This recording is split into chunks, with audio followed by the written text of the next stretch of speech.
هنرپیشه شایسته تاجیکستان، هنرپیشه خلقی تاجیکستان عبیدالله رجب توانستند که خونی یک اکاردیون داشتم بسیار خورد بود. در بعضی محفل‌هایی که در تئاتر میشه برآمد میکرد. با من معقول بود که بالای صحنه می برآمدم، مردم میدن و اولین کفگیری ها میکردم. برای من یک هم در هیجان بودم، هم برای من یک مایه افتخار بود و راست دیگه شوق هنرمند شد در دلم بود. وقتی که سال 1982 من مکتب رو تمام کردم، خواستم بر دانشگاهی شهر مسکو داخل شوم. مقصد همین بود که میخواستم بیرون از جمهوری در اونجا رفته تحصیل کنم. متاسفانه همون سال شهر مسکو قبول نکردن، یعنی قبولی دانشجویان یک سال پس یعنی که ادامه میفته است. از این خاطر من حجت‌ها را سپردم به دانشگاه تکنولوژی سایه خوراکواری شهر ادیسا. همین طریق در جریان تحصیل او را به خدمت حربی بردند. در مدت کوتاه توانست با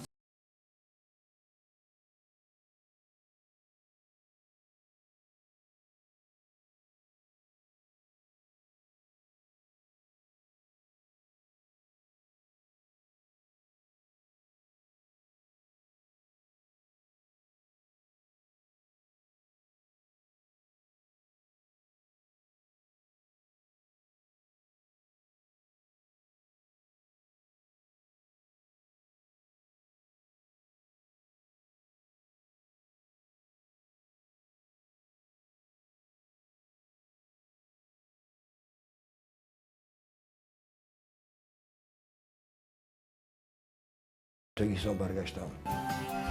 ببخشید دکتر جان، یک دقیقه. خدمت. امروز یک کسلی آوردند. هرچند کارش از روی اختصاص خوب بود، لیک قلبش در دیگر پیشه تپش میخورد و هرچی زودتر میخواست گره مشکلیش را باز نموده سوار سمند امیدهایش گردد. همین طریق خط تقدیر او را با استادان زبردستش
لیکن در شبهه بودم که اکو کسبش چخیل باشد. از عهده این جوان بود، از عهده رول ها می برآمده باشد یا نه. روزی به یونس یوسفوف گفتم که همین جوان من به معقول همچون اکتیور، همچون نمودی اکتیوری من میخواهم یک تجربه گذرانم کنی همراه یک صحنه چوبوزی. در حقیقت وقتی که در مینیاتور رو جو کردم باید بینم بسیار هوشیار است، یعنی که همون نوری که در کار است برای اکتور، انا اکتور همون نور نداشته باشد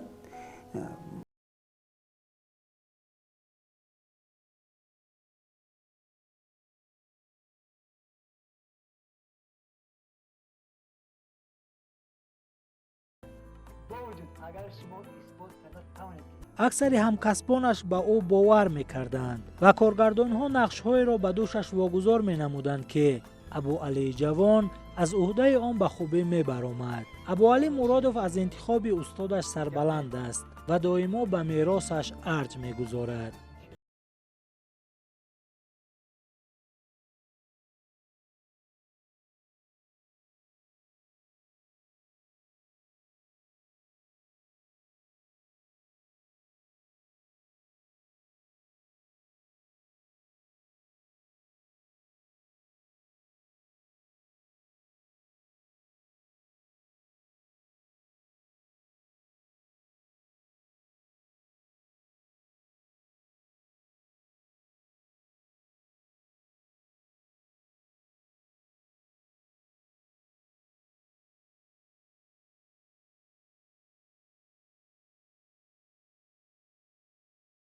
میکنیم تجربه او رو میآموزم. من افتخار دارم که با یک شخصی بزرگی ملت همکاری کردم. عبیدالله رجبов در سیمای ابوعلی مرادов همین فعل هم کارچلانی را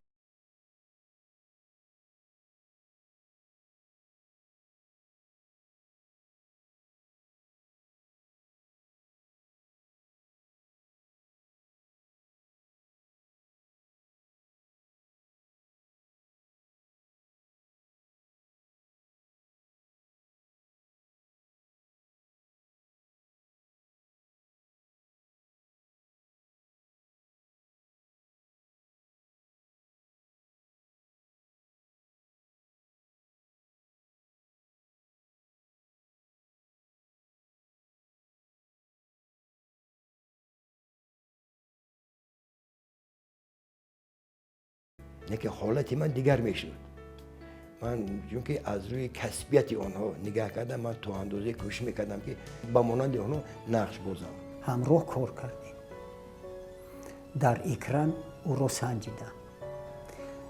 عجایبش همین که با یک برآمده کردگیش الکی در دل تماشابین جا گرفت. این بود پنجم سریه آینه، برنامه آینه. وقتی که اکتیورها کم موندن و من نمیدونستم از کجا باز اکتیور گیرم و کار کنم، گفتم من همین ابوعلی را میگیرم. همین سریه ابوعلی. وقتی که گرفتیم در حقیقت مردم یک باره در گفتن ابوعلی در آمدن که این اکتیور کی باشد، از کجا در پهلوی من اینقدر برابر قریب بازی میکند. دلی تماشابین به جا گرفت. من گمان کردم که کسبی اکتیوری خیلی آسان است که از این مشکلتر کسب نبوده است. حالت قهرمان بازیدن بسیار مشکل بوده است. من تا امروز کوشش کردم که تا اندازه به همین باوری سزاوار باشم. دنیا ها بچه صاحبی ماشین شده کو؟ تو ای کجا پول افتی؟ اکمو عرق نخوریم، پول جمع کردیم، ماشین خریدیم. این خیر که باشه مرا تو بزرگ بر. مایلش؟ اعتماد و باوری مردم نسبت این هنرپیشه روز از روز افزون می‌گردید و کارگردانها میخواستند ابوعلی مرادوف همچون قهرمان اساسی فیلم و یا نویل تلویزیونی انتخاب کردند تا فیلمی آنها بیننده‌اش را دریابد. انا روی خط نامگوی دورو او قدر زیاد نه 10-12 نامگوی بعد میدونید چی خواهرم سپیرت مایلش چقدر؟ 20 لازم نیست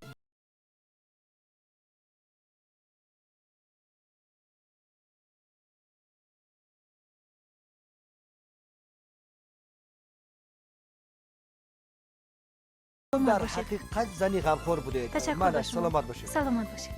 آوارگردوی گرفتن همراه یونس یوسف. وقتی که گرفتیم یونس گفت که کیا میخوایی در پهلوی خودت بینی؟ من گفتم من همی ابوعلی میخوام بینم. انمین در پهلوی من نقشش تو درجه اعلی بازی کرده میتواند. در حقیقت همین خیلی هم شد. آوارگردوی دیدید چنان زیبا بازی کرد، چنان بدیل تماشابینا جای یافت که جایش رسید که وقتی که در یک استادیون برآمد میکردیم بعد اکتیورها برآمدن بین هم میدان باید برآمد کنن اما به قرصک میزدن چی میکردن من آهسته ابوی پیش در آوردم تا نیم میدان نبرآمده بود که مردم از جایشون خیستن چپک زنی هم بینی ابوعلی راگون زده است در عمرش این خیلی پیشواز دیدگی نه من چیکار کردم که اینقدر مردم میخیزد من اینقدر احترام میکنن بعد خودم از پسش رفتم گفتم ابوعلی دیدی انا که برای خلق خدمت داری دیدی چی خیلی با کدام درجت رو قدر میکنن بنابر همین دودر این کسب از دست ندی نفر کارچلان یعنی که برای تئاتر برای پیشروی تئاتر برای آبادی تئاتر سهم خود را گذاشته است و تا امروز سهم خود را میگذارد. همین طریق در نمایشنامه‌های گوناگون تلویزیونی و نمایشنامه آینه نقش‌های گوناگون را می‌آفرید و راقبانش خوشحالی می‌بخشید. در سینما نیز چهره‌اش نمایان است و اکثر وقت نقش منفی را ماهرانه می‌آفرد. اکا میبخشید سلام علیکم سلام علیکم شما نازنین اکا یک خواهش التماس یک 500 سوم قرض میدید بله بله 300 سوم دست میشود اکا رحمت من این 300 سوم از شما میگیرم لیکن شما از من باز 200 سوم قرض رحمت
дар филми марги бегуноҳ низ ҳамроҳ нақш бозидем. дар он филм бисёр ба ман бовар мекунад нақшҳои намоишҳои тарбиявии кӯдакона аз қабили дарс гурез, лам кабуз, масалан ҳаста кӯдаконе ки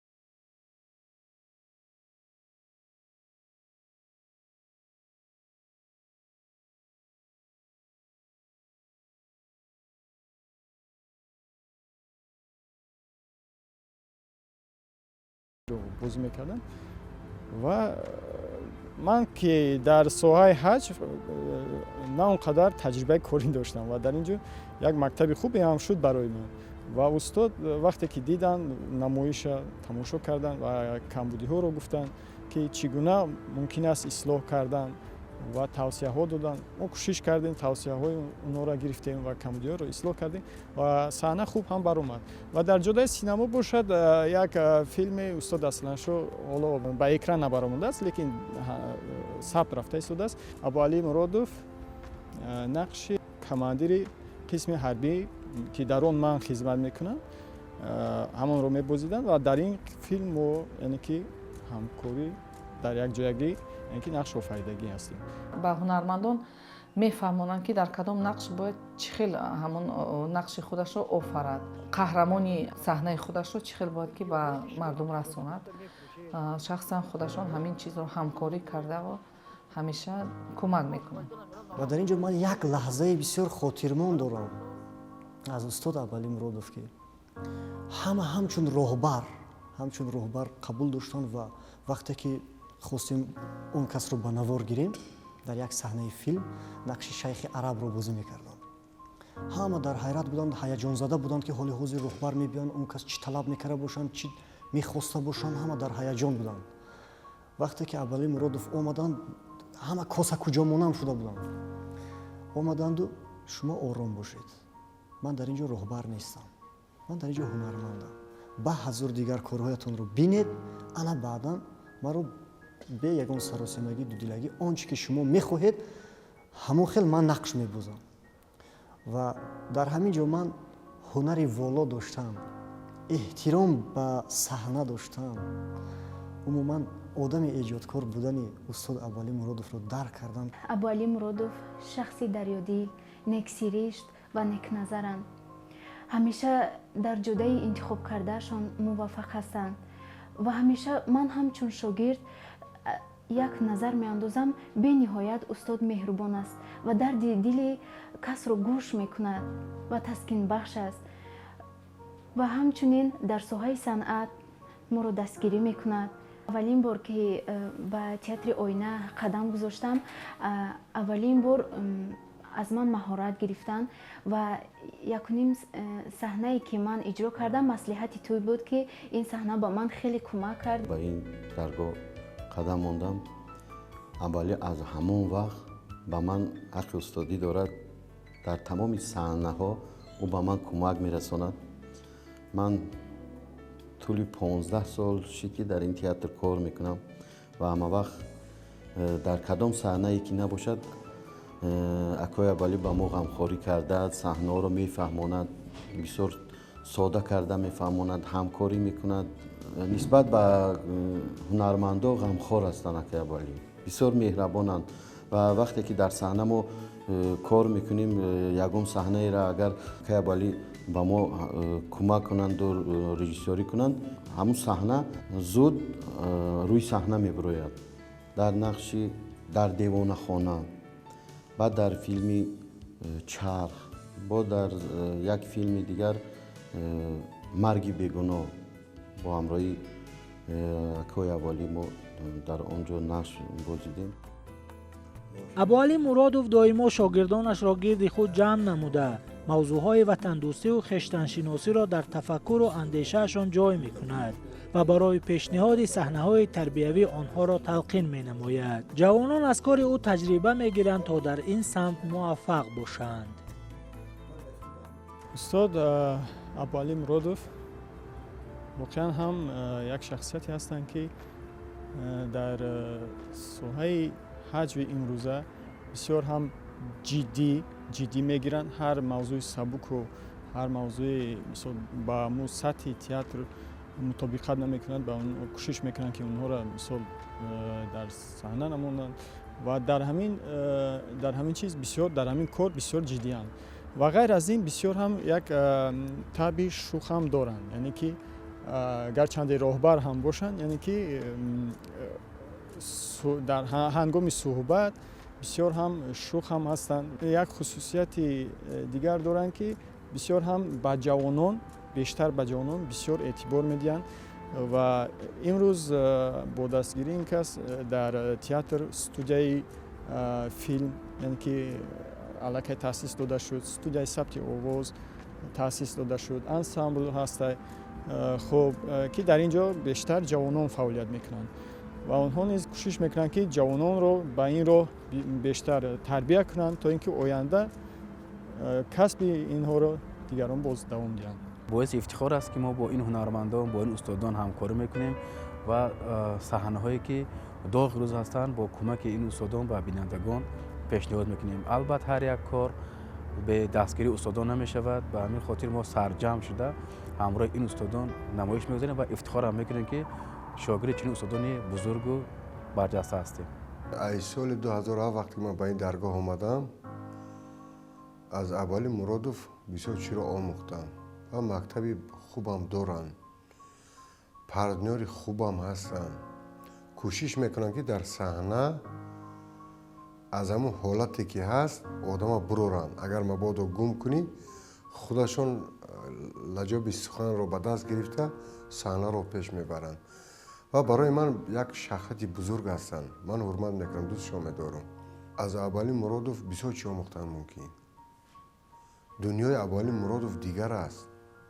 هرچند که با استادای بزرگ کار کردند، با سیمراد مردانов، اصلانشاه رحمتلایف، استاد بلیو رجب، رحماندوست قربانیان، تویمیسا سعید و از اون مکتب که وقتی که ابوعلی آموخت از ابوعلی مرودов چقدر نآموخت. از مکتب ابوعلی حتما ذره اگر من همچون هنرمند از مکتب ابوعلی مرودов گرفتم. در تربیت شاگردان از جهت صحنه‌ها، از جهت کار باشد راهبر سختگیر هستند. راهبر سختگیر هستند. همین اگر یگان فرمان و امری کنن اگر در وقت ساعتش اجرا نشود، اگر وای هنرمند نمیدونم باید خودش رو کجا کند. لیک بعد از اونه که همین کار وقت ساعتش در وقت ساعتی معین اجرا می شود و بعد از اونه که تمامی چاره‌بینی های چی نمایش هایی که هست میگذارد در سطح خوب و در سطح بلند، میبینم که ولی همین قطار تمامی ما کارمندان همین خرسندی و احساس خودشون پنهان کردن نمیتوانند و در همون صحنه ها، در نقش های همین هنرمندان نطق صحنه